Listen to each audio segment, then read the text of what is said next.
বিশ্বনাথৰ প্ৰশাসনৰ অবিবেচকি কাণ্ড প্ৰায় ৫ মাহৰ পূৰ্বে অপৰিকল্পিতভাৱে নিৰ্মাণ কৰা ডিভাইডাৰ ভাঙি পেলোৱাৰ সিদ্ধান্ত প্ৰশাসনৰ। বিশ্বনাথ চাৰিআলিৰ পৰা নগৰ অভিমুখে স্থানত ডিভাইডাৰটো নিৰ্মাণ কাৰ্যৰ পাছতেই পথটোৰ দুয়োফালে সৃষ্টি হৈছিল প্ৰকাণ্ড গাঁতৰ, যাৰ পৰিপ্ৰেক্ষিতত মৰণফাণ্ডত পৰিণত হোৱাৰ উপৰিও দৈনিক সংঘটিত হৈছিল বহু দুৰ্ঘটনা। ডিভাইডাৰটোৰ সন্দৰ্ভত বিভিন্ন জাতীয় দল সংগঠনেও জিলা আয়ুক্তলৈ ভিন্ন সময়ত ধাৰাবাহিকভাৱে প্ৰেৰণ কৰি আহিছে স্মাৰক পত্ৰ। আজি বিধায়ক পল্লৱ লোচন দাসৰ প্ৰচেষ্টাত আৰু জিলা প্ৰশাসনৰ নেতৃত্বত ডিভাইডাৰৰ কাম বন্ধ কৰি ভাঙি পেলোৱাৰ গ্ৰহণ কৰাৰ হৈছে সিদ্ধান্ত।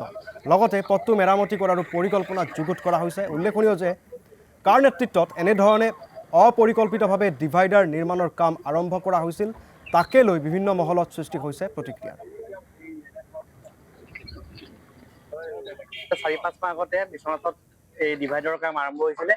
এই ডিভাইডাৰৰ কাম আৰম্ভ হোৱাৰ পিছত আচলতে ৰাইজে যিহেতু ভুগিবলগীয়া হৈছিলে, সেই ডিভাইডাৰৰ কাম সাময়িকভাৱে বন্ধ ৰখা হৈছিলে, কিয়নো বিশ্বনাথৰ বিভিন্ন দল সংগঠনে জিলা আয়ুক্ত মহোদয়ক আচলতে স্মাৰক পত্ৰ দাখিল কৰিছিলে যে অবৈজ্ঞানিকভাৱে এই ডিভাইডাৰৰ নিৰ্মাণৰ কাম হৈ আছে।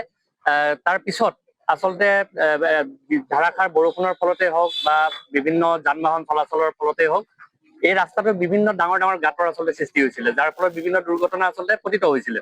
এই ইয়াত যি আপোনাৰ এই ডিভাইডাৰ বিশ্বনাথ চাৰিআলি নগৰৰ এই মাজমজিয়াত বহিছিলে, এই ডিভাইডাৰটো আচলতে কি চিষ্টেমত কোনে কি আঁচনি প্ৰস্তুত কৰিছিলে সেইটোলৈ আমি সদায় আশ্চৰ্য প্ৰকাশ কৰি আহিছো।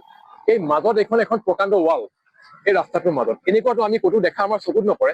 বিভিন্ন নগৰত আমি দেখিছো এনেকুৱা মস্ত ৱাল আমাৰ দেখা চকুত পৰা নাছিলে। আৰু ৰাস্তাটোৰ এই ডিভাইডাৰৰ পিছত ৰাস্তাটো থাকিছিলে মাত্ৰ ৩ মিটাৰকে।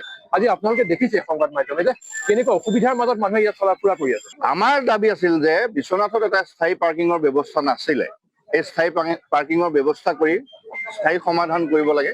আৰু এই দুই পাৰে থকা যি গছ আছে, এই গছ দুই শাৰী গছ যাতে বিশ্বনাথৰ এডালো গছ নকটাকৈ এই ৰাস্তাটোত খুব সুন্দৰভাৱে দুইফালে ১ মিটাৰকৈ বহল কৰি ৰাস্তাটো সুচল কৰিব লাগে যাতায়াতৰ বাবে।